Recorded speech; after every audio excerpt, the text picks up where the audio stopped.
हमारी वृद्ध माँओं के और अन्य भी एक उम्र के बाद घुटनों में दर्द हो जाता है।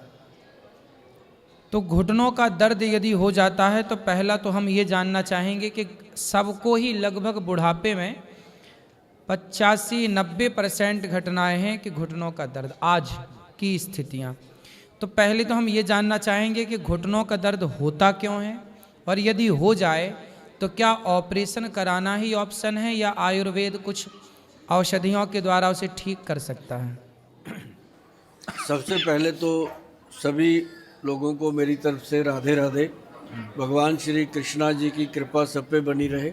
और मैं आज आप लोगों के सामने हूँ और महाराज जी ने सवाल बड़ा अच्छा पूछा है, आप सबके लिए है, पूरे देश के लिए है, जनता के लिए है।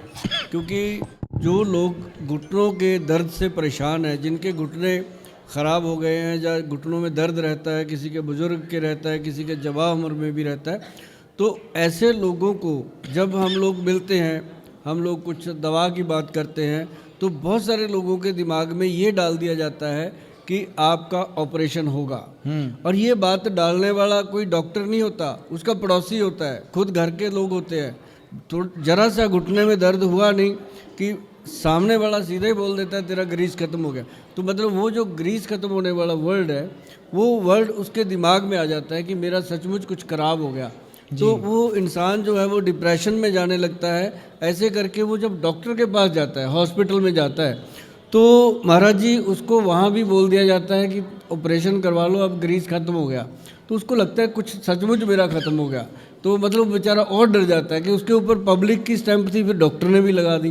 तो घर पे आके जब वो मशवरा करता है, बड़ी सुनने वाली बात है, आम लोगों की ये बात है, घर घर की रोज़ की बात है जो हो रहा है, कि वो घर पे आकर के जब अपने बच्चों से बात करता है तो उसको एक मुसीबत खड़ी हो जाती है कि मेरे बच्चे की इतनी कमाई भी नहीं है, बेचारा कहाँ से ऑपरेशन का खर्चा करेगा। उसको टेंशन उसकी भी आ जाती है, फिर बच्चों को आ जाती है। बच्चे कहते हैं कोई बात नहीं पापा, करवा लो, आपने सारी उम्र किया है। जबकि वहाँ ऑपरेशन की ज़रूरत नहीं होती।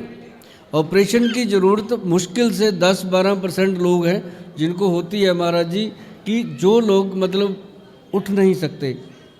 मान लो बेड से उठा के कोई और उनको बाथरूम करवा रहा है या कोई और उनके कपड़े चेंज कर रहा है, घुटना चल ही नहीं रहा, तो उसको तो हम भी कह देते हैं कि भाई 4 दिन जीना है, तू अच्छे से जी ले, ऑपरेशन करवा ले। अब जो चल रहा है, गाड़ी में बैठ रहा है, सब्जी खरीद के ला रहा है या बाहर अंदर जा रहा है, रिश्तेदारियों में जाता आता है, तो उसको भी अगर कह दिया जाए कि तेरा ऑपरेशन होगा, तो ये एक बात समझ में नहीं आती। उसके लिए आयुर्वेद में अपनी रसोई घर में बहुत कुछ पड़ा है। अगर उसको बता दिया जाए कि भैया सौंफ, जीरा और अजवाइन का पाउडर बनाओ, उस पाउडर को कैसे बनाना है वो बड़ा सिंपल है। इन तीनों चीज़ों को बराबर मात्रा में आप लोगे तो मुझे लगता है कि आज महाराज जी के माध्यम से हम सबको बहुत फ़ायदा होने वाला है इन बातों का। जो मैं चंडीगढ़ में बैठ कर के लोगों को देखता हूँ, पंजाब सारा मेरे पास आता है, हरियाणा आता है, लेकिन आज मेरा मन था कि मैं भगवान श्री कृष्णा जी की नगरी में आकर महाराज जी के समृद्ध बैठ कर के अच्छे से आप लोगों से बात करूँ। तो जो जीरा, अजवाइन और सौंफ है, ये मतलब आप देखेंगे इसका चमत्कार होता है। इसको तवे पे रोस्ट करके अच्छे से भून करके इसका पाउडर बना के रखिए, हर घर में होना चाहिए। ये ध्यान रखिएगा, हर घर में होना चाहिए, चाहे घुटने दर्द करें चाहे ना करें। जो खाएगा, जिसके घुटने दर्द नहीं होते उसको कभी होंगे नहीं, जिसके हो रहे हैं उसके कम होने शुरू हो जाएंगे दर्द। क्योंकि अजवाइन जो है वो आपकी गैस को ख़त्म करती है।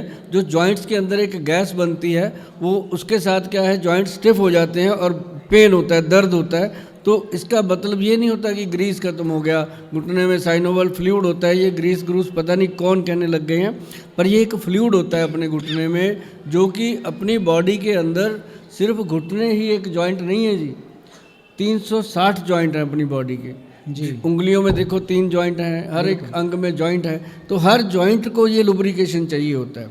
तो उसके लिए एक और बढ़िया चीज़ मैं बता दूं, वो है खसखस जो होती है, खसखास जिसको आप बोलते हैं, पोस्त का दाना, उसको ले लो। और उसके साथ जो तिल होते हैं अपने, अब तिल वगैरह खाते रहते हैं, जो सीसम के बीज, उसको लेकर के आप बराबर मात्रा में अगर आप उसको रोस्ट करके अच्छे से खाना शुरू कर दो, तो आप देखेंगे कि 5-6 महीने हो गए खाते हुए, शरीर में कुछ अलग ही एनर्जी है, चेंज ही आ रही है। तो ये चीज़ें जो है ना महाराज जी बॉडी में एनर्जी देती हैं